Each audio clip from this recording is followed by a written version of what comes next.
Lecture du livre de Josué. En ces jours-là, le Seigneur dit à Josué: Aujourd'hui, j'ai enlevé de vous le déshonneur de l'Égypte. Les fils d'Israël campèrent à Gilgal, et célébrèrent la Pâque le 14e jour du mois. Vers le soir, dans la plaine de Jéricho, le lendemain de la Pâque. En ce jour même, ils mangèrent les produits de cette terre, des pains sans levain et des épis grillés. À partir de ce jour, la manne cessa de tomber, puisqu'ils mangeaient des produits de la terre. Il n'y avait plus de manne pour les fils d'Israël, qui mangèrent cette année-là ce qu'ils récoltèrent sur la terre de Canaan. Parole du Seigneur.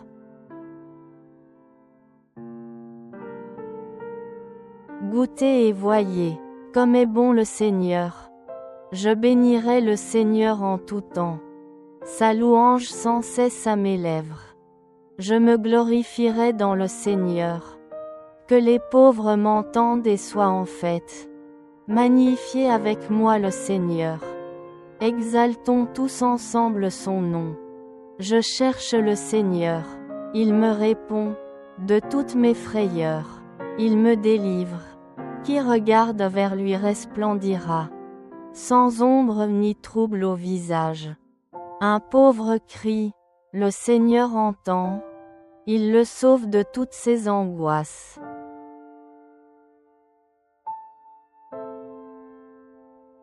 Lecture de la deuxième lettre de Saint Paul apôtre aux Corinthiens. Frères, si quelqu'un est dans le Christ, il est une créature nouvelle. Le monde ancien s'en est allé. Un monde nouveau est déjà né. Tout cela vient de Dieu. Il nous a réconciliés avec lui par le Christ. Et il nous a donné le ministère de la réconciliation. Car c'est bien Dieu, qui, dans le Christ, réconciliait le monde avec lui. Il n'a pas tenu compte des fautes. Et il a déposé en nous la parole de la réconciliation. Nous sommes donc les ambassadeurs du Christ.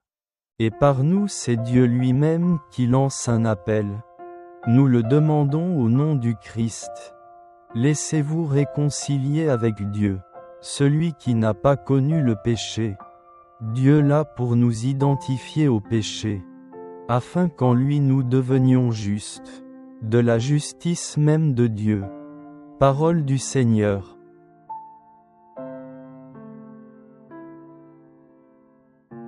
Évangile de Jésus-Christ selon saint Luc. En ce temps-là, les publicains et les pécheurs venaient tous à Jésus pour l'écouter. Les pharisiens et les scribes récriminaient contre lui. Cet homme fait bon accueil aux pécheurs, et il mange avec eux. Alors Jésus leur dit cette parabole. Un homme avait 2 fils. Le plus jeune dit à son père: Père, donne-moi la part de fortune qui me revient. Et le père leur partagea ses biens. Peu de jours après, le plus jeune rassembla tout ce qu'il avait, et partit pour un pays lointain, où il dilapida sa fortune en menant une vie de désordre. Il avait tout dépensé, quand une grande famine survint dans ce pays, et il commença à se trouver dans le besoin. Il alla s'engager auprès d'un habitant de ce pays, qu'il envoya dans ses champs garder les porcs. Il aurait bien voulu se remplir le ventre, avec les gousses que mangeaient les porcs. Mais personne ne lui donnait rien. Alors il rentra en lui-même et se dit: Combien d'ouvriers de mon père ont du pain en abondance? Et moi, ici, je meurs de faim. Je me lèverai. J'irai vers mon père, et je lui dirai: Père, j'ai péché contre le ciel et envers toi. Je ne suis plus digne d'être appelé ton fils. Traite-moi comme l'un de tes ouvriers. Il se leva et s'en alla vers son père. Comme il était encore loin, son père l'aperçut et fut saisi de compassion. Il courut se jeter à son cou, et le couvrit de baisers. Le fils lui dit: Père, J'ai péché contre le ciel et envers toi. Je ne suis plus digne d'être appelé ton fils. Mais le père dit à ses serviteurs, vite, apportez le plus beau vêtement pour l'habiller. Mettez-lui une bague au doigt et des sandales aux pieds. Allez chercher le veau gras. Tuez-le, mangeons et festoyons, car mon fils que voilà était mort. Et il est revenu à la vie. Il était perdu, et il est retrouvé, et ils commencèrent à festoyer. Or le fils aîné était au champ. Quand il revint et fut près de la maison, il entendit la musique et les danses. Appelant un des serviteurs, il s'informa de ce qui se passait. Celui-ci répondit, « Ton frère est arrivé, et ton père a tué le veau gras, parce qu'il a retrouvé ton frère en bonne santé. » Alors le fils aîné se mit en colère, et il refusait d'entrer. Son père sortit le supplier. Mais il répliqua à son père, « Il y a tant d'années que je suis à ton service, sans avoir jamais transgressé tes ordres.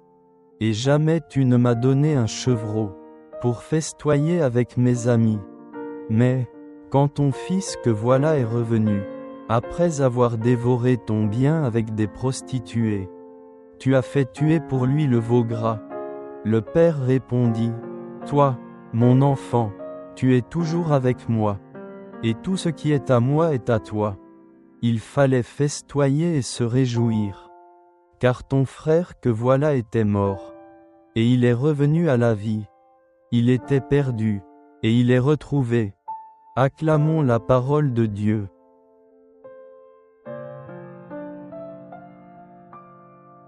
Chers frères et sœurs, dans la bonne nouvelle d'aujourd'hui, Jésus raconte la parabole du Fils prodigue.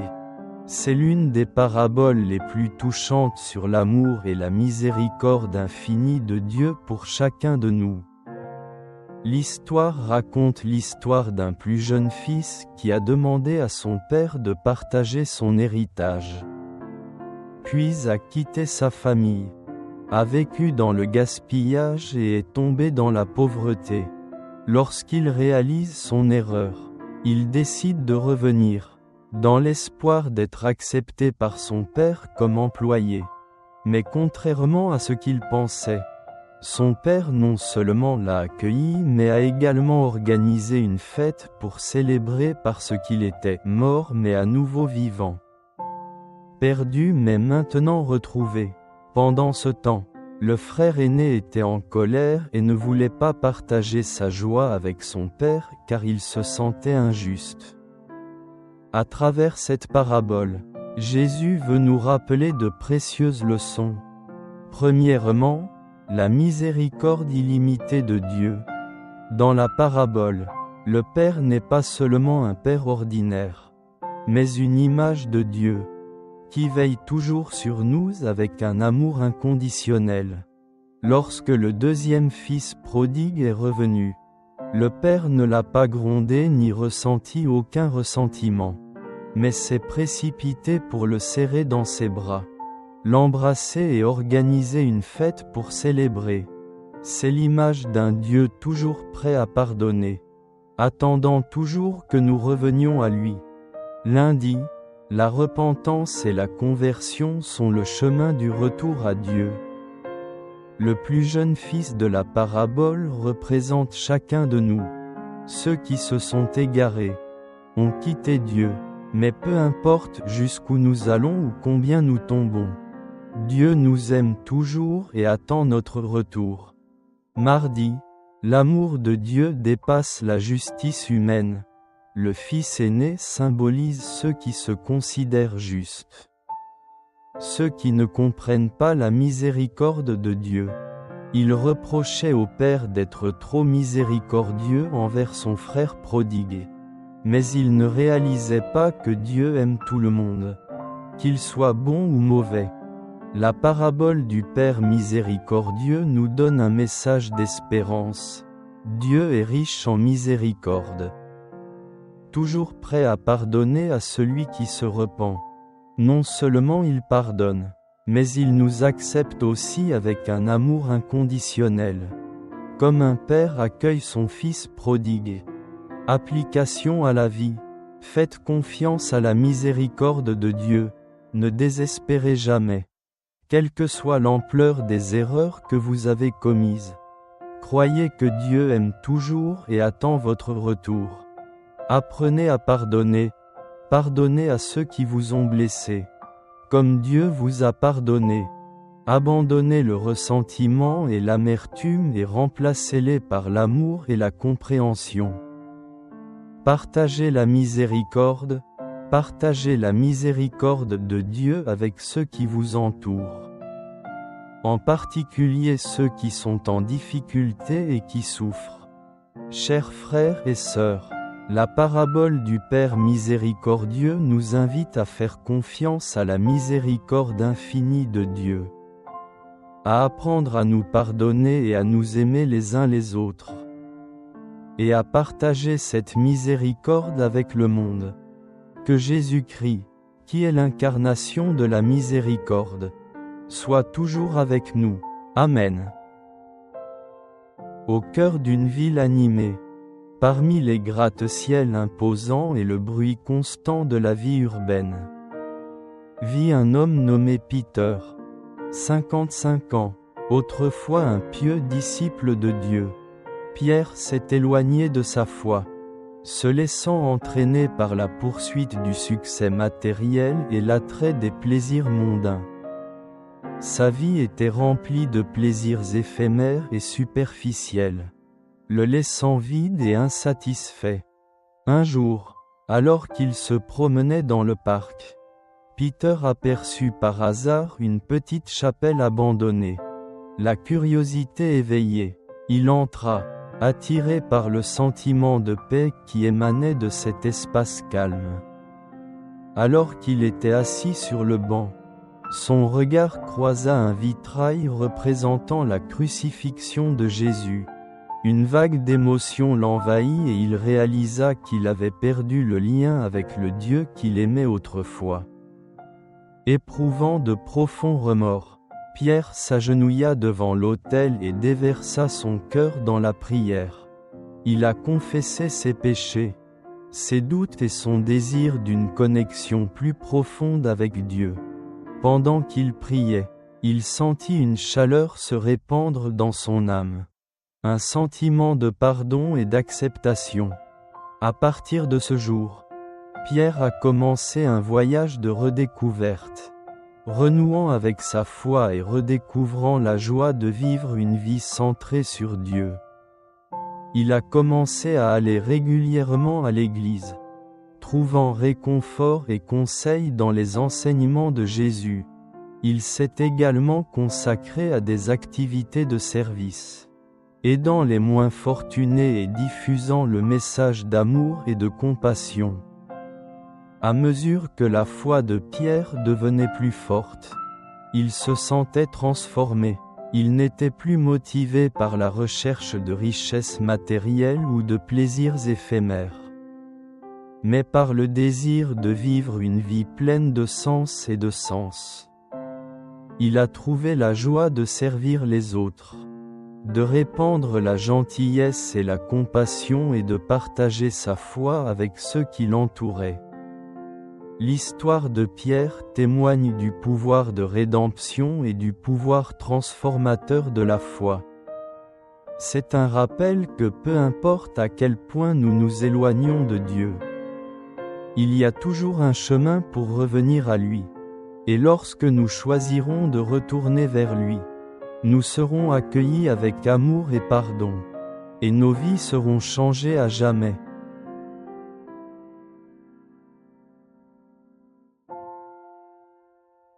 Cher Jésus, aujourd'hui, à travers la parabole du Fils prodigue, Dieu nous enseigne la miséricorde infinie du Père. Le Fils cadet, à cause de son amour pour le monde, a quitté son Père, a dilapidé ses biens et a perdu sa dignité. Mais quand il a réalisé son erreur, il est revenu et, miraculeusement, son Père ne l'a pas grondé, mais est sorti en courant et l'a serré dans ses bras aimants. Ô mon Dieu, chacun de nous vit des moments comme le Fils prodigue. À cause du péché, nous nous éloignons de Dieu. À cause de la passion, nous oublions son amour. Mais Dieu, peu importe jusqu'où nous nous éloignons, tu attends toujours notre retour. S'il vous plaît, aidez-nous à nous repentir sincèrement et à retourner humblement à Dieu pour recevoir le pardon.